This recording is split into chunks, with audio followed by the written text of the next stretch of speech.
Institut Ahmed Sakhir Lo bu Boun Kër Massar Nord te nga xam ne Oustaz Mouhamed Niang moo ko jiite mu ngi doon sargal ay ndongam yi nga xam ne ñoo gën a xarañ ci wàllu tari alquran te ñu daal di toll ci 139. bis bi am na solo ñu gën a mën a jàngataat daara bu baax a baax gën cee mën a waxtaan ak ñi dëkk réew mi ngir jéem koo mën a gën a jëmale ci kanam xale yi fi mokkal ren ñu ngi toll ci 139.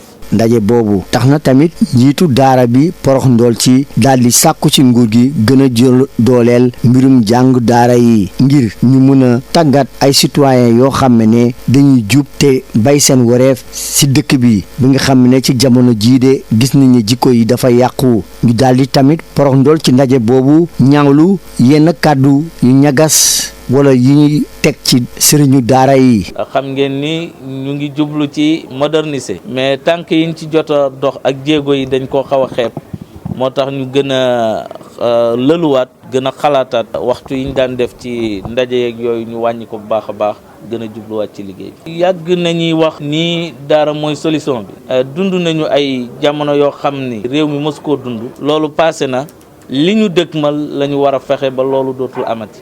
loolu nag ñi ko seq mooy ñi dëkk réew mi njiitu réew mi moo ne ci kaw waaye kenn mucc ci kilifay diine yi ustaas yi waaye rawatina ndaw ñi ndax seen réew la ñoom ñoo koy mujjee ëllëg. moderniser ci daara mooy li taxoon a jóg daara nga téye ko ba pare indi li nga xam ne islam may na la ko ci daara nga dugal ko fa te mu méngoog jamono ngir say ndonga jamono bañ leen a raw. sëriñu daara boo xam ni alquran moo ko yar du ngeen dégg ci moom yenn yi kon lépp dafay daal di delluwaat ci waajur yi ñi ñuy jox seeni njaboot ñu xam ñan la. bañ ko sancee ci atum 1995 ba léegi daara Ahmed Sakhir Lo bu Boun moom de mu ngi bay waaram ci wàllu jàng sunu biir réew jàllale ko ci mbirum diine.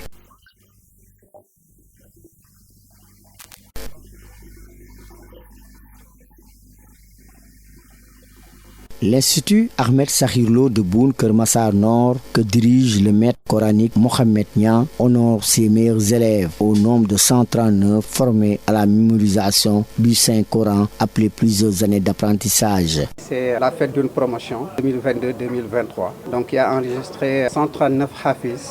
C'est ces 139 apprenants hafiz qu'on a voulu fêter aujourd'hui en communion avec l'ensemble des daara et l'ensemble de la Oumma islamique. Une cérémonie organisée en leur faveur a permis également aux responsables de l'Institut pour demander à l'État du Sénégal d'accorder plus de crédit à l'éducation religieuse en vue de former des citoyens modèles face à la crise des valeurs qui secoue notre pays, sans pour autant dénoncer le mauvais procès fait au maître coranique.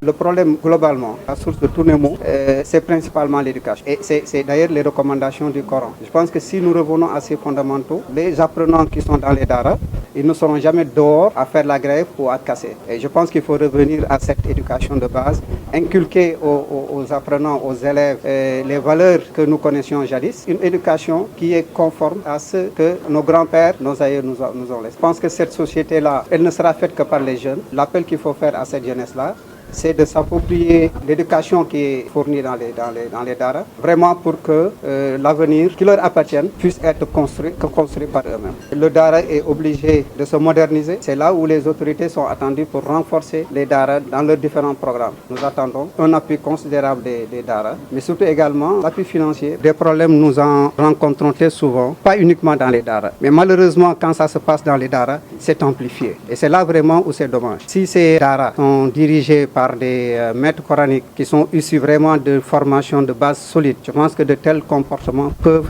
ne pas être notés au niveau des daara. Promouvoir le système éducatif par le biais de la religion, tel est le credo auquel s'est fixé l'Institut Ahmed Sakhir Lo depuis 1995.